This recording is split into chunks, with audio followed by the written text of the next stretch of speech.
Hello everyone, ఈరోజు 5th మే. So ఈరోజు ఒక ట్రేడ్ అప్డేట్ ఇవ్వడానికి వచ్చా. సో ఈ వీడియో ఎడ్యుకేషనల్ పర్పస్ మాత్రమే. ఈరోజు మార్కెట్ కండిషన్స్ గురించి చిన్నగా డిస్కస్ చేద్దాం.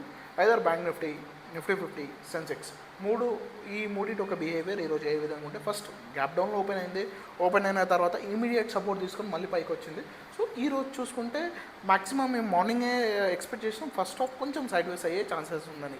సో దీని తర్వాత నిఫ్టీ 50లో ఒక ట్రేడ్ అనేది ప్లాన్ చేయడం జరిగింది. సో మార్కెట్ ఎప్పుడైతే ఒక మంచి పుల్ బ్యాక్ తీసుకొని మళ్ళీ పైకి వచ్చి సెకండ్ టైం రిజెక్షన్ తీసుకుందో, ఇక్కడ 24,000 లెవెల్ దగ్గర నుంచి మాకు మార్కెట్ ఇక్కడ నుంచి మళ్ళీ ఒక మంచి డౌన్ఫాల్ ఇస్తుందని ఎక్స్పెక్ట్ చేసి ఇక్కడ ఒక ట్రేడ్ అనేది ప్లాన్ చేయడం జరిగింది. సో ఈ ట్రేడ్లో 24,000 పుట్ ఆప్షన్ తీసుకోవడం జరిగింది. సో ఈ ట్రేడ్లో మా entry point 52, stop loss 38, target 90 plus ఉండే. సో ఇక్కడ చూసుకుంటే ఈ ట్రేడ్లో మేము ఎక్స్పెక్ట్ చేసిన వేలో మార్కెట్ పోయింది, సేమ్ డైరెక్షన్లో మార్కెట్ ఇచ్చింది. బట్ ఇక్కడ ఈ ట్రేడ్లో మేము ఒక మంచి టార్గెట్ అనేది తీసుకోలేకపోయాం. రీజన్ ఏంటంటే, సో ఎక్స్పైరీ ఉన్నందుకు మార్కెట్ ఒక పుల్ బ్యాక్ ఇచ్చింది. ఈ పుల్ బ్యాక్లో ఏమైందంటే మాకు ప్రీమియం డికే వల్ల మా స్టాప్ లాస్ అనేది హిట్ అయింది.